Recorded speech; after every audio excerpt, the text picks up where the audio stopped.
আসসালামু আলাইকুম। কি অবস্থা তোমাদের সবার? আশা করি সবাই অনেক অনেক ভালো আছো। আজকে আমরা এই ভিডিওর মাধ্যমে ইংলিশ ফার্স্ট পেপার নিয়ে এ টু জেড কথাবার্তা বলবো এসএসসি লেভেলে যা কিছু আছে। প্রথমে বলে রাখি ভিডিওটা একটু লম্বা হবে কারণ আমরা আসলে ইংলিশে কি করা দরকার, কখন কীরকমভাবে পড়বো এই রিলেটেড জিনিসপত্র আজকে এটার ভিতরে পুরোটা থাকবে সেজন্য।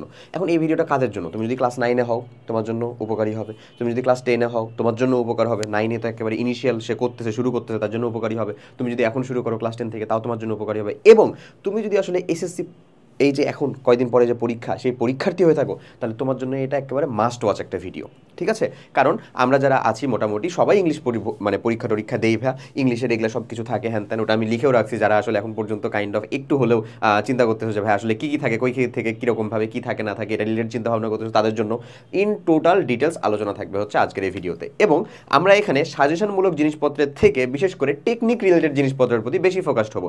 সাজেশন রিলেটেড জিনিসপত্র যে একেবারে নাই তা না, আনসিন প্যাসেজ নিয়ে আমি আসলে একটু সাজেশন, সরি সিনে দেখাই দিছি ভাই, আনসিন প্যাসেজ নিয়ে আমি একটু সাজেশন আসলে দিছি এখানে শেষের পরের পেজের ভিতরে। বাট সিন প্যাসেজ নিয়ে বা হচ্ছে আদার্স অন্যান্য প্যারাগ্রাফ কম্পোজিশন হ্যান ত্যান এগুলাতে মানে কমপ্লিটিং স্টোরি এগুলোর ভিতরে আসলে আমি সাজেশন দেই না, আমি তোমাকে টেকনিক দিব, ঠিক আছে? এবং আমার কাছে পার্সোনালি মনে হয় সাজেশনের জন্য ভাই তুই আমাদের ওই কিউএনএ অ্যানালাইসিস এসএসসি যে সাজেশন বুক উইথ মানে সাজেশন উইথ সলিউশন বুক, এটা নিলেই তোমার জন্য suggestion enough, more than enough. তোমার কাছে যে ওই টেস্ট পেপার বা মেডিজি বা গাইড বুক যেটাই আছে না কেন সেটার ভিতরে বিগত বছরের কোয়েশ্চেন করে গেলেও মোর দ্যান এনাফ সাজেশন নিয়ে। সো সাজেশন রিলেটেড কথাবার্তা থেকে আমি যাচ্ছি হচ্ছে টেকনিকের জায়গার ভিতরে একটু ফোকাস থাকতে, বিশেষ করে আমাদের এই পার্টের রাইটিং অংশগুলো নিয়ে। দেখো মেলায় কিছু লেখা আছে, এগুলো একটু ধরে ধরে বুঝাতে চাচ্ছি, ঠিক আছে? এবং বিলিভ মি একটা টাইমে অন্তত তুমি লেখো, আমাদের ভিতরে এটা অনেক সময় কমন হয় বা সিন প্যাসেজ রিলেটেড বা রিয়ারিং ম্যাচিং হ্যান এগুলো রিলেটেড উত্তরপত্র আমরা দেখা যায় যে করে ফেলতে পারি। বাট যে ঝামেলাটা হয় সেটা হচ্ছে যে রিটেন পার্টের ভিতরে আমি জানি ভাইয়া ট্রাফিক জ্যাম সম্পর্কে আমি জানি, কিন্তু আমি আসলে লিখবো কি? সাপোজ ওটা তো তাও হচ্ছে আমাদের প্যারাগ্রাফ,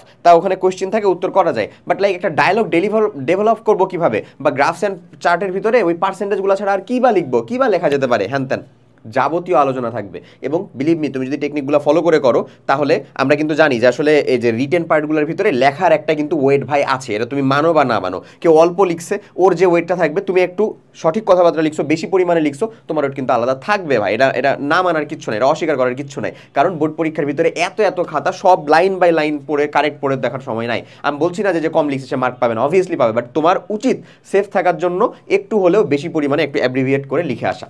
ক্লিয়ার জিনিসটা? সো চলো তাহলে আমরা আর এদিক ওদিক কথা না বলে প্রথমে শুরু করি। ফার্স্টে একটা লেআউট দেখো যে আমাদের আসলে সেকশন এ আর সেকশন বির ভিতরে কি থাকে। এটা আমাদের রাইটিং পার্ট, ওটা হচ্ছে আমাদের completing part. Suppose seen passage একটা থাকে, ওখান থেকে দুইটা কোয়েশ্চেন থাকবে, সিন প্যাসেজ 2 থাকে, আনসিন প্যাসেজ থাকে। এটা আমাদের জন্য একটু মানে কি বলবো একটু ফেয়ারের কারণ আর কি, বাট নো প্রবলেম, ফেয়ার করার কিচ্ছু নাই। অনেক মানুষজন থাকে যাদের আমার ইংরেজিতে খুব ভালো মতন আসলে দক্ষতা আছে, তাদের জন্য এটা ভয়ের পাওয়ার মতন কিচ্ছু না, খুবই ইজি লাগে। ইভেন যেই হও না কেন ইংরেজিতে খুব ভালো দক্ষতা না থাকুক, মোটামুটি লেভেলেও যদি তুমি আসলে পারো ইংরেজি নিয়ে একটু নাড়াচাড়া করতে, একটু যদি ভোকাবুলারি নলেজ থাকে, সেটাই তোমার হবে। আমি এটা পরের পেজটাতে দেখাবো। তারপরে এখানে হবে হচ্ছে ম্যাচিং,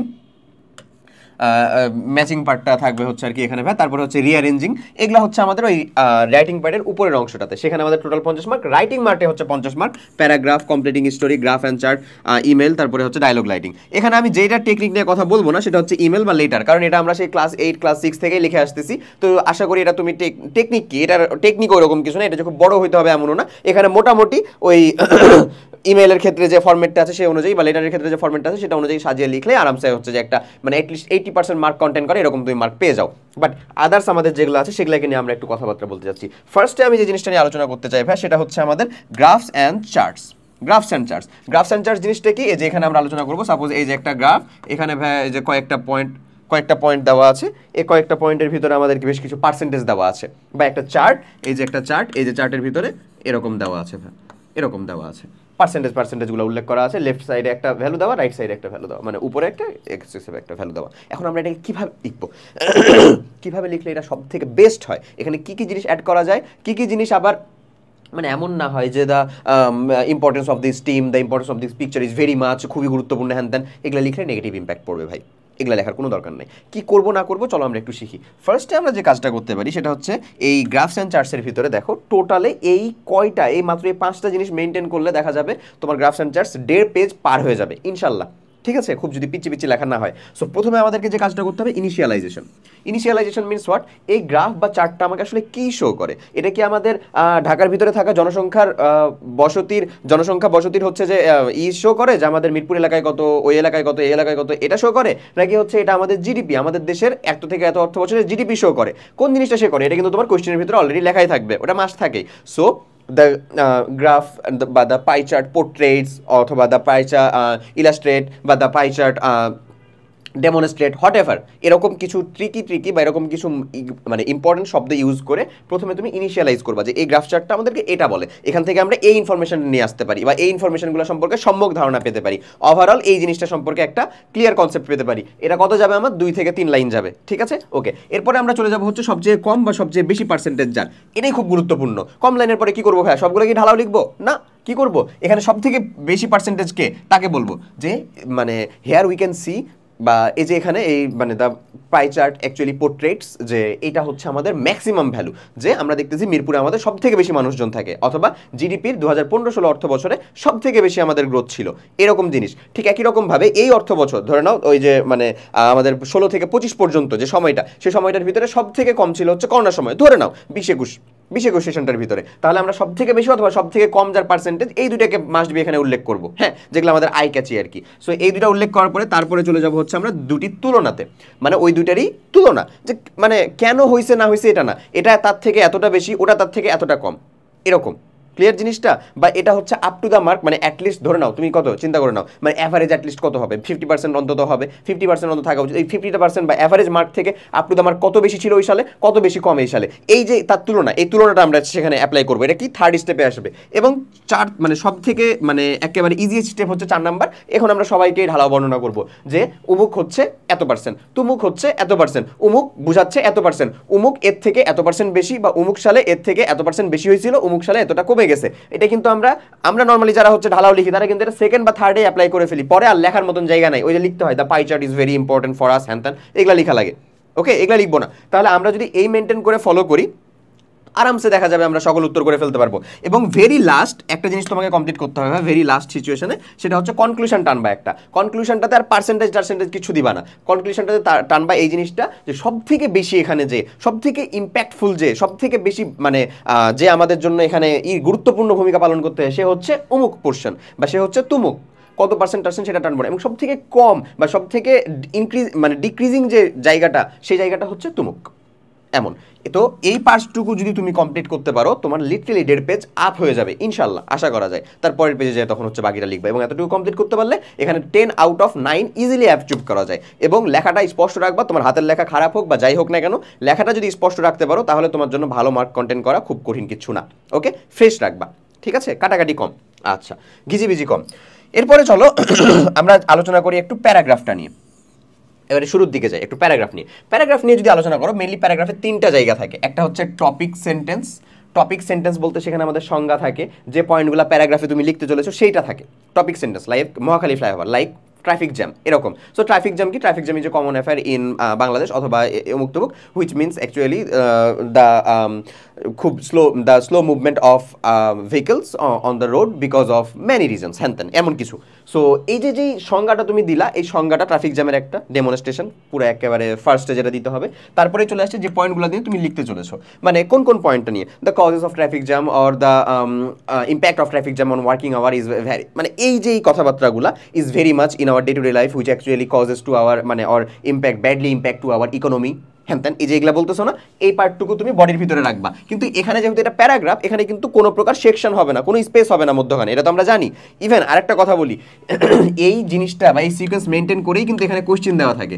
এবং প্যারাগ্রাফ নিয়ে আমরা এত লাইটলি কথা কেন বলতেছি, কজ এখানে তো কোশ্চেন দেওয়াই থাকে, এখানে তুমি আরামসে দেখা যায় যে উত্তর করে ফেলতে পারো আসলে, ওই কোশ্চেনগুলোর উত্তর করলেই হয়ে যায়। বাট ওই কোশ্চেনগুলোর উত্তরও থাকবে, এই প্রপার মানে সিকোয়েন্সটাও মেকআপ হবে, তাহলে তুমি এখানে 10 আউট অফ 10 পাবা ইনশাল্লাহ। এটাতে তোমাকে মার্ক কাটার কিছু নাই, স্যারের নিজের মার্ক না যে উনি তোমাকে দিবে না ব্যাপারটা, ওকে। প্লাস হচ্ছে তোমার লেন্থটাও বাড়তেছে। এবং এই টপিক সেন্টেন্সের পরেই তোমার যেটা লাগবে সেটা হচ্ছে মেইন আলোচনা, একেবারে এই আলোচনার ভিতরে সাপোর্টিং ডিটেলস, যত কিছু ডিটেলস আছে, কখন হয়েছিল ট্রাফিক জ্যামের শুরু, কেন হচ্ছে ট্রাফিক জ্যামটা, এই ট্রাফিক জ্যামের ইম্প্যাক্ট কি কি, আমাদের অ্যাম্বুলেন্স হচ্ছে যে মানে যে ক্রাইং অ্যাট দ্য মানে ট্রাফিক জ্যাম কেঁদে মরে গেলেও তো দেখা যায় না হচ্ছে যে ওখানে সে তাকে কেউ মানে হেল্প করতে পারে, কজ কিছুই তো করার নেই, কত দূর পর্যন্ত আসলে গাড়ি নড়তেছেই না, এটা কি তুমি আমি কেউ দেখতে পাচ্ছি গাড়িতে বসা অবস্থায়, না, ইভেন তুমি যদি সামনে যেও চেষ্টা করো তাও তো পসিবল হয় না, হয় কি হয় না এরকম। তারপরে কেন হচ্ছে অ্যাকচুয়ালি এই জিনিসগুলা, ওয়েল মেনটেনেন্সের অভাব নাকি ট্রাফিক পুলিশের দায়িত্বহীনতা, মানে কেন সব কিছু চিন্তা ভাবনা, নাকি হচ্ছে যে রোড প্ল্যানিং ঠিক নাই, যে কোনো কিছু সকল সার্বিক আলোচনা থাকবে হচ্ছে এইটার ভিতরে, যেটার কোয়েশ্চেন কিন্তু তোমার অলরেডি দেওয়াই আছে, সো তুমি এগুলোর উত্তর করলেও তোমার ওখান থেকে চলে আসবে। বাট এই জিনিসগুলো মেনটেন করবা, মাস্ট বি, তোমার প্যারাগ্রাফের ভিতরে যেন এগুলো রাখে, তুমি কিন্তু সুন্দর মতো নোট করে রাখো, যখনই তুমি প্যারাগ্রাফ রিলেটেড জিনিসপাতি পড়বা তখনই এই টেকনিকগুলো মাস্ট যেন ফলো করো। ওকে, এখন তুমি যদি বলো যে ভাই আমাকে 10টা প্যারাগ্রাফ দেন, আমি ওটা পড়ে যাই, ওটা পড়ে রেখে ফেলবো, আমি এই জিনিসটার প্রতি একটু কম বিশ্বাসী। যে সাপোজ আমি 10টা দিলাম, সাপোজ আমি বললাম যে তুমি কিউএনএ এসএসসি আমাদের যে সাজেশন এবং সাজেশন উইথ সলিউশনটা এটা নিয়ে নাও, এখানে যে কয়টা আছে তোমার বোর্ডে ইনশাল্লাহ চলে আসবে, আমি ড্যাম শিওর বলতে পারি যে 75% চলে আসবে, বাকি 25% কি আসবে না, বাট বিলিভ মি, তুমি আমার এই যে আমি তোমাকে টেকনিকগুলো শিখাই দিচ্ছি সেটা একটু ফলো করো ভাইয়া, যে 25%-এর কমন আসলেও না, একটু স্লিপ করে অন্য একটা টপিক থেকে আসছে, তারাও 80% মার্ক কন্টেন্ট করার মতন লিখে আসতে পারবে ইনশাল্লাহ।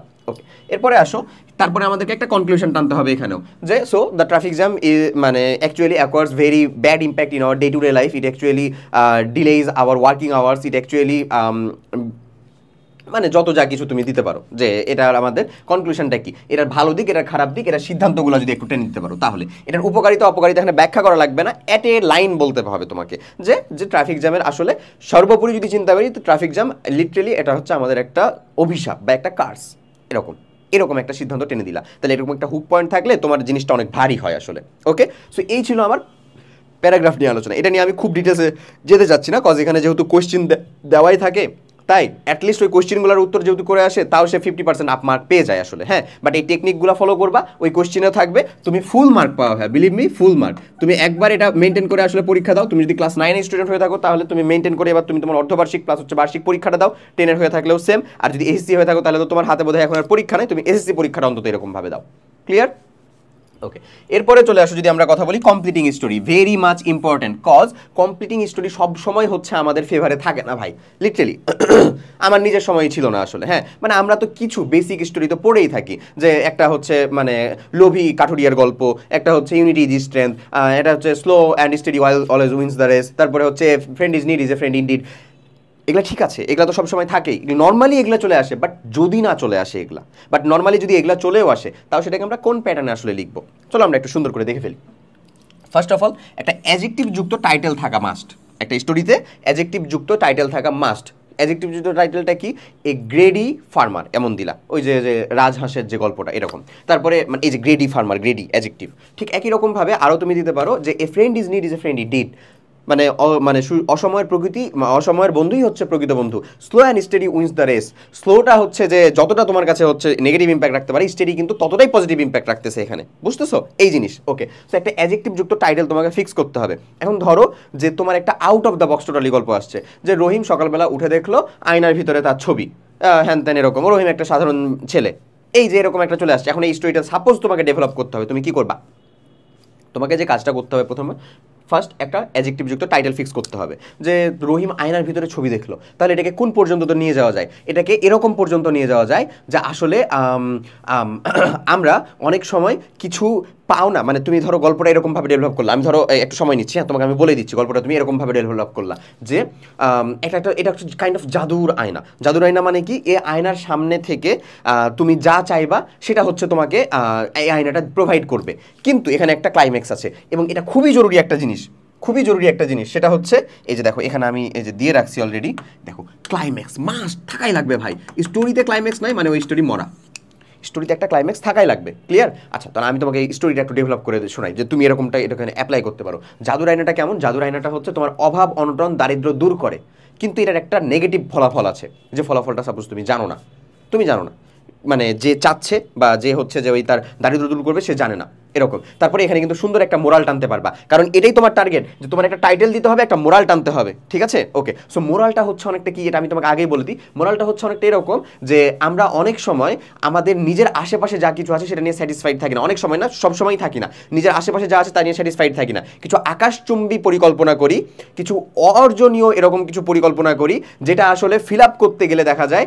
যে আমাদের অর্জনের থেকে ক্ষতি বেশি হয়ে যায়, অর্জনের থেকে ক্ষতি বেশি হয়ে যায়। সো অর্জনের থেকে ক্ষতি বেশি হয়ে যায় এরকম, মানে তুমি আর কি এরকম একটা টাইটেল দিচ্ছ যে আমাদের মানে মোস্ট অফ দ্য টাইমে দেখা যায় যে we are not satisfied by our surroundings, এরকম এরকম কিছু একটা, এই যে নট স্যাটিসফাইড এমন যে কিছু অ্যাডজেক্টিভ যুক্ত একটা টাইটেল দিলে এমন। তো এটার স্টোরিটা কেমন ডেভেলপ করবো আমি বলে দিই তোমাকে, যদি তোমার এটাই চলে আসে, বলা যায় না। সো স্টোরিটা হচ্ছে অনেকটা এরকম ভাইয়া, যে তুমি হচ্ছে আয়নার সামনে যা বলবা সে তোমাকে হচ্ছে যে ওটা রিটার্ন করে দিবে ইনশাল্লাহ। আচ্ছা, সো ও অনেক মানে দুঃখ দরিদ্র জর্জরিদ্র অভাবে ঋণে সে চলে, খুব কষ্ট চলে সে, তো সে আয়নার সামনে সাপোজ বললো যে আমার যদি 5 লাখ টাকা আসতো তাহলে খুবই উপকার হইতো, ঠিক আছে? এটা বলে সে ঘুমাইছে আয়না টাইনা রেখে। এখন পরের দিন সকালে দেখতেছে তার রুমের পাশে, রুমের এখানে হচ্ছে যে 5 লাখ টাকা হচ্ছে রাখা, একটা খামের ভিতরে 5 লাখ টাকা রাখা। ওকে, তো সে তো তাহলে মহা খুশি, ও মা গো আমার তো আয়না তাহলে কাজ করতেছে লিটারেলি, এরকম তাহলে কত না মজা এরকম। তারপরে সেদিনই হচ্ছে বিকালবেলা একটা চিঠি আসলো যে তারই যে ভাই, ভালো করে বুঝো, তারই যে ভাই শহরে গেছিল হচ্ছে যে রুজি রোজগারের জন্য, এই ভালো আর্নিংসের জন্য, জীবনযাত্রার মান উন্নতি করার জন্য, সে ছাদ থেকে পড়ে মারা গেছে, এরকম একটা জিনিস আসলো, বুঝতেছো? সো এরকম একটা জিনিস চলে আসে, সে কিন্তু টাকাটা পাইলো, টাকাটা তার দরকার ছিল, এবং ওই যে যে মালিক বা যে সমিতি তাকে নিয়ে গেছিলো কাজ করাতে, সেই তার হচ্ছে যে জীবনের ক্ষতিপূরণ হিসেবে এটা দিছে। আচ্ছা তুমি বলো, তুমি কি এরকমটা চাইতে কিছু চাইতা? না, মানুষের জীবনে সবথেকে গুরুত্বপূর্ণ জিনিস হলো, মানে জীবনে সবথেকে গুরুত্বপূর্ণ জিনিস হলো জীবন নিজে, ঠিক আছে? সো তুমি মানে অর্থ কেন, তার থেকে আরও বেশি যদি কিছু দেওয়া হতো তাও কি তুমি চাইতা? 5 লাখ কেন, 10 লাখ, 5 কোটি, তুমি চাইতা? চাইতা না, তোর তো জীবনই নাই, তোমার কী করবে এটা নিয়ে? সো এই যে এইরকম মানে আয়নাটা তোমাকে হেল্প করে, কিন্তু এরকম নেগেটিভ একটা ইম্প্যাক্ট দিয়ে হেল্প করে। এই যে একটা স্টোরি তুমি ডেভেলপ করলে, এটা কিন্তু ডেভেলপ করা স্টোরি, এটা তোমার মাইন্ড যতটা বেশি খাটতে পারবে, যতটা বেশি হচ্ছে তুমি নাড়াচাড়াতে করতে পারবা, ততটা বেশি তুমি এরকম চাইলে ওখান থেকে ভালো একটা ফলাফল নিয়ে আসতে পারবা। তবে কিছু কিছু এই যে গ্রেডি ফার্মার, এই গ্রেডি ফার্মারের যে স্টোরি, এটাকে তুই হচ্ছে ভাই আমি তোকে সাজেস্ট করবো যে তুই হচ্ছে নিজের মতন সৃজনশীলতা দেখাস না এখানে। যে কিছু রিচুয়াল স্টোরি আছে, যা কিছু গতানুগতিক স্টোরিগুলো আছে, অ্যাটলিস্ট অ্যাডভান্স লার্নার্সের ভিতরে যে কয়টা আছে অন্তত, তো ওই অন্তত ওগুলাকে হচ্ছে নতুনভাবে বানানোর দরকার নাই। বাট ধরে নাও total out of the topic চলে আসছে, তখন তুমি এরকম একটা কিছু বানাতে পারো। ক্লিয়ার জিনিসটা? ওকে, সো এটা আমাদের জন্য মাস্ট। এখন স্টোরিটা প্রথমে আমাকে ডেভেলপ করতে হবে। ডেভেলপটা কীরকম? ওই যে রহিম অনেক দুঃখ দুর্দশায় থাকে, তার জীবন অতিবাদ করা খুব কষ্ট হয়, সে তার সবসময় অভাবনটন ধারে জর্জরিত থাকে। তারপরেই এই ডেভেলপিং স্টোরির ভিতরেই সে একদিন লক্ষ্য করলো যে আয়নার ভিতরে, মানে সে একদিন সাপোজ স্বপ্নে দেখলো যে আয়নার ভিতরে আসলে যা চাওয়া হয় আয়নাটা তাকে সেটা দিতে পারছে। তারপরে এই যে ক্লাইম্যাক্স পার্টটাতে আসবে, যে সে টাকা চাইলো, টাকা পেয়ে গেল, এবং সাথে সাথে সেদিন দুপুরের ভিতরে একটা খামের ভিতরে সে পেয়ে গেল যে তার ভাই এরকমভাবে মারা গেছে, এমন। ঠিক আছে, এই যে ক্লাইম্যাক্স পরে কনক্লুশন। সো কনক্লুশনটা থাকবে কি, যে we are actually not satisfied by our surroundings which we had to, যেটা আমাদের উচিত ছিল আসলে করা। ঠিক আছে, এই কনক্লুশনটাই হবে হচ্ছে আমাদের জন্য মোরাল। এখানেই মোরাল থাকতে লাগবে যে always be satisfied with whatever is given to you, অথবা যেটা তোমার কাছে সবসময় হচ্ছে আছে, বা যেটা তুমি আর্ন করছো সেটার জন্য সবসময় স্যাটিসফাইড থাকো। এক্সট্রা বা অতিরঞ্জিত কোনো কিছুর আসলে অ্যাম্বিশিয়াস খুব বেশি না হওয়ার জন্য, উচ্চাকাঙ্ক্ষা না করার জন্য। অবশ্যই আমাদের জীবনে লক্ষ্য থাকবে, বাট উচ্চাকাঙ্ক্ষা না। ক্লিয়ার জিনিসটা না? আশা করি বুঝছো। তাহলে এবার চলে আসো একটু ডায়লগ নিয়ে আমরা কথাবার্তা বলি। ভাই ডায়লগটা সবসময় আমরা যেটা চেষ্টা করবো সেটা হচ্ছে একটা লজিক্যাল অর্ডারে সাজাতে। লজিক্যাল অর্ডারে বলতে ধরো হচ্ছে কেউ জগিং করতেছে, এখন জগিং করতে যেয়ে তুমি যদি তাকে জিজ্ঞাসা করো যে জগিং করতে যে এটা তুমি সাপোজ জিজ্ঞাসা করতেছো তাকে এই রিলেটেড ডায়লগ, যে এই এবার ইন্ডিয়া কাপ মানে কয়টা হচ্ছে, যে ইন্ডিয়ার মানে আইসিসি ওয়ার্ল্ড কাপের ভিতরে এবার কে উইনার হবে, এই রিলেভেন্ট কথাবার্তা কোনো দরকার আছে সেটা? হ্যাঁ, জগিং করতে যে গল্প করা যায়, বাট তোমার ডায়লগটা আসলে তো ওই রিলেটেড ছিল না। কোন রিলেটেড ছিল না? ওই আইসিসি ওয়ার্ল্ড কাপ নিয়ে ছিল না। সাপোজ ওখানে importance of reading news paper ছিল, বুঝছো? So importance of reading news পেপারটা তুমি যদি আসলে কেউ একজন নিউজ পেপার অলরেডি পড়তেছে, বা নিউজ পেপার পড়তে যাইতেছে, বা কেউ একজন নিউজ পেপার পড়ে না, এরকম মানুষজনের সাথে যুক্ত করতে পারো বা কানেক্ট করতে পারো, অবভিয়াসলি তোমারটা মোর রিলেভেন্ট লাগবে। আমি তোমাকে রিলেভেন্সি রাখার কথা বলতেছি। ঠিক আছে, এরপরে চলে আসবে বুকিজ নলেজটা বাদ দিতে, যে আই অ্যাম ইটিং রাইস। ঠিক আছে, এরকম টাইপের বুকিং নলেজটা আমরা বাদ দিব। লাইক কথাবার্তা বলার সময় যেরকম আমরা ব্যবহার করি, যেমন ধরো আমি তোমাকে বলি যে সাপোজ একজন বলতেছে let me tell you interesting story. হ্যাঁ, একজন ডায়লগ দিল, পরের জনের তারপরে একটা ডায়লগ দিতে হবে। সো পরের জন যদি ডায়লগ দেয় ইয়েস মানে would you please enough kind to tell me the story, এরকমভাবে না দিয়ে যদি শুধু দেয় ইয়েস প্লিজ, এরকমভাবে দিয়ে দেয়, তাহলে বেটার না? এটা হচ্ছে অবভিয়াসলি আমি কমিউনিকেট করার সময় নিশ্চয়ই এত বেশি করে বলবো না, অতিরঞ্জিত করে, তবে বলবো yes please, please tell me to go, দরকার নেই, প্লিজ, শেষ। ঠিক আছে? সো এই বুকিশ নলেজটা বাদ দিয়ে আসলে যে স্পোকেনের সময় আমরা যেটা ইউজ করি সেটাকে নিয়ে আসা, এটা অনেকটা বেটার। স্পোকেনের সময় যেটা আমরা ইউজ করি সেটাকে নিয়ে আসা। ক্লিয়ার? ওকে, এরপরে চলো সবাইকে কথা বলতে দাও। মানে সাপোজ আমরা ধরে নিলাম যে খুব বেশি হলে 3-4জন ডায়লগে রাখা যায়, মানে খুব যদি গ্রুপ ডায়লগ না হয় তাহলে 3-4জন রাখার দরকার নেই, 2জনই হচ্ছে স্ট্যান্ডার্ড, 2জনকেই সমান কথাবার্তা বলতে দেওয়া। সাপোজ ও কিছু বলতেছে, এও কিছু বলতেছে, এমন যেন না হয় যে এ একাই বলে যাচ্ছে আর ও ইয়া ইয়া ইয়া ইয়া ইয়া ইয়া ইয়া ইয়া এমন করতেছে, এমন যেন না হয়। ওকে, তাহলে তোমার ডায়লগটাও খুব ডেভেলপড হচ্ছে, বা টিচার অ্যাটলিস্ট বুঝতে পারবে যে তোমার মানে তুমি জেনে শুনে এটাকে করতেছো। ওকে, এবার আসো শব্দের সংক্ষিপ্ত রূপ। এই যে মানে আই অ্যাম ইটিং রাইস এরকমভাবে না করে এটাকে আই অ্যাম ইটিং রাইস এমন করা যায়। এই যে সংক্ষিপ্ত রূপগুলো আছে না, we are going to their, এরকম এই যে সংক্ষিপ্তগুলা, উই আর মানে এ আর ই না দিয়ে উই, তারপরে হচ্ছে এভরি মানে ই দিয়ে তারপরে দিয়ে দিলাম ইনভার্টেড কমা দিয়ে, এমন এই জিনিসগুলোকে ডায়লগে ব্যবহার করা অনেক জরুরি। এই জিনিসটা তুমি যদি ডায়লগে ব্যবহার করো তাহলে দেখা যায় যে টিচার অনেক বেশি মানে খুশি হন আর কি ব্যাপারটা। ওকে, আশা করি বুঝতে পারছো। এরপরে চলে আসো যদি আমরা আনসিন প্যাসেজ নিয়ে কিছু কথাবার্তা বলি। ভাইরে আনসিন প্যাসেজটার হিউজ পরিমাণ কি আছে, মেলা বড় জায়গা আছে। আনসিন প্যাসেজ কই থেকে নিবা, কেমনে নিবা, এটা বলার মতন আসলে কিছু না। আনসিন প্যাসেজ এতগুলো আছে, তার ভিতরে দেখো স্পেসিফিক কিছু আমি লিখছি যে অ্যাটলিস্ট এই কয়টা কই রই। ঠিক আছে, ফার্স্টে যদি চলে আসো তাহলে পেয়ে যাবা হচ্ছে জন মিল্টনের কথাবার্তা। জন মিল্টন সম্পর্কে মাস্ট পড়তে হবে তোমাকে, ফার্স্টেই আমি যেটা বললাম জন মিল্টন। এরপরে চলে আসো টাইটানিক, তারপরে রবীন্দ্রনাথ ঠাকুর নিয়ে বলছি, আলবার্ট আইনস্টাইন এবং জসিমউদ্দিন। এই কয়েকটা জিনিস অন্তত তোমাকে দেওয়া লাগছে, এই কয়েকটা জিনিস মাস্ট বি পড়ো। ঠিক আছে, এছাড়াও তুমি আনসিন প্যাসেজ যতটা পড়বা তত তোমার জন্য বেটার। আনসিন প্যাসেজ থেকে কিন্তু ওখানকারই ইনফরমেশন দিয়ে ওখানে যুক্ত করতে হয়, সো এটা খুব বেশি কঠিন না। এটাতে আনসিন প্যাসেজ হোক বা সিন প্যাসেজ হোক সব থেকে ভালো করে তারাই যাদের আসলে একটু বেসিক ইংরেজিতে দক্ষতা আছে, ভাবার্থ বুঝতে পারে যারা, এবং ভোকাবুলারি একটু নলেজ আছে তারা। এখন যদি তুমি আনসিন প্যাসেজ আর সিন প্যাসেজ নিয়ে খুব টেনশনে থাকো তাহলে আমি তোমাকে বলবো তোমার যদি পরীক্ষা, তুমি যদি 25 ব্যাচের পরীক্ষার্থী হও তাহলে এই লাস্ট শর্ট ইংলিশের ক্লাসগুলোকে কমপ্লিট করা মিনিমাম। আমরা এই 25 ব্যাচের জন্য লাস্ট শর্ট রিভিশন একটা প্রোগ্রাম রান করতেছি। এই প্রোগ্রামের ভিতরে ইংলিশ ক্লাসগুলো ফুল দামে রেকর্ডেড চলতেছে, রেকর্ড মানে আজকে মানে যারা অলরেডি যুক্ত আছে তাদের কাছ থেকে তুমি এটা শুনতে পারবা অলরেডি আজকে কালকের ভিতরে আর কি, মানে সবগুলো ক্লাস কালকের ভিতরে না, তুমি তো হয়তো ভিডিওটা পরে দেখতেছো, তার মানে হচ্ছে যে আজকের ভিতরে তুমি চিন্তা করতে পারো অলরেডি ক্লাসগুলো অ্যাড হয়ে গেছে আর কি। সো ক্লাসগুলো অ্যাড হয়ে গেছে যেহেতু তুমি এখানকার লাস্ট শর্ট রিভিশন ক্লাসগুলো কমপ্লিট করতে পারো। এছাড়াও তোমাকে ইংরেজি একাডেমিক ক্লাসের জন্য গ্যাপ ক্লিয়ার ক্লাস দেওয়া আছে, যদি তোমার সিন প্যাসেজের ভিতরেও কিছু প্রবলেম থেকে থাকে তাহলে তুমি ওখান থেকে ওইটাকে সলভ করতে পারবা। ওকে, আচ্ছা আশা করি বুঝছো। এরপরে চলে আসো একটা খালি জিনিস বলি, সেটা হচ্ছে রিডিং, রাইটিং এবং লিসেনিং। এটা কিন্তু ইংরেজির 3টা ডিফারেন্ট দক্ষতা। আমাদের কিন্তু সাজেশন দেওয়ার পার্টটা মোটামুটিভাবে শেষ। এখন খালি আমি তোমাকে একটা জিনিস বলবো যে আমি কিভাবে এই ইংলিশের উপরে মোটামুটিভাবে ভালো ফলাফল করছিলাম। আমি কিন্তু 2 ইংলিশ মিলায় আসলে 196 পাইছিলাম, বুঝছো? 196 মানে কত করে?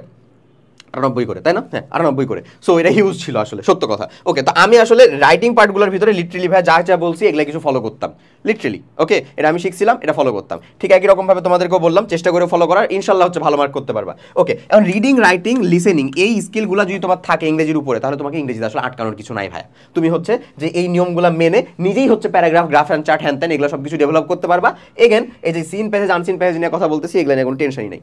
সিন প্যাসেজ তো এমনিও পড়ছো ক্লাসের ভিতরে, আর আনসিন প্যাসেজের নিয়ে তো ওই যে কয়েকটা পড়লা, এছাড়াও হচ্ছে বাকিগুলো ধারণা নিয়ে রাখলা। হ্যাঁ, এই যে এরকম একটা জিনিস হয়, শেষ। লিবার্টি ওয়ার নিয়ে আসছে ধরো, বিশ্বযুদ্ধ নিয়ে আসছে ধরো, কোনো প্রবলেম আছে? প্রবলেম নাই, কারণ তোমার এই 3টে স্কিল যদি থাকে। সেই 3টে স্কিল ডেভেলপ করার জন্য একমাত্র গুরুত্বপূর্ণ উপায় সেটা হচ্ছে ইংরেজি ওয়েব সিরিজ দেখা। না, ওইটার কথা আমি বলবো না, ওটাতেও কিছুটা হয়, হয় না একেবারে এমন না, না বলা হলে ভুল হবে, কারণ আমি নিজেই তো দেখেছি।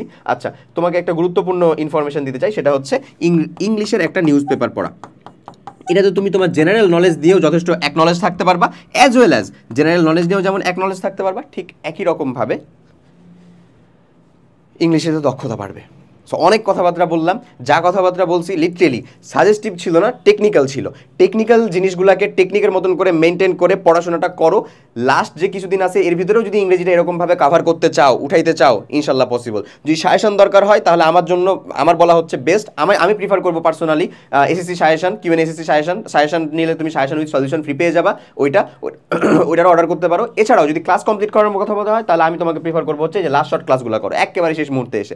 নন সায়েন্সের ক্লাসগুলো খুবই কম্প্যাক্ট, পার সাবজেক্টে মাত্র একটা করে দেওয়া হয়েছে। তাহলে বুঝতেছো কত কিছু তোমাকে সুন্দরভাবে ওখানে, মানে একেবারে যেরকম যা আমি বলছি ভাই এই ধাঁচে এই আলোকেই ট্রেন করেই টিচারকে দেওয়া ক্লাস নেওয়া হয়েছে। আমি নিচে এমন বলবো না, কারণ আমি ইংরেজিতে পাই না এমন না, মানে চাই না, আমি কেমিস্ট্রি ক্লাস নিই এই। সো হোয়াট এভার, এই ছিল টোটাল মানে সার্বিক আলোচনা। আশা করি ইংরেজি বিষয়ে যে ভিডিওটা আসলে যা কিছু ডেলিভার করতে চাইলাম সেটা আশা করি তোমাদের জন্য অনেক উপকার নিয়ে আসবে। সবাই অনেক ভালো থাকো, আল্লাহ হাফেজ, আসসালামু আলাইকুম।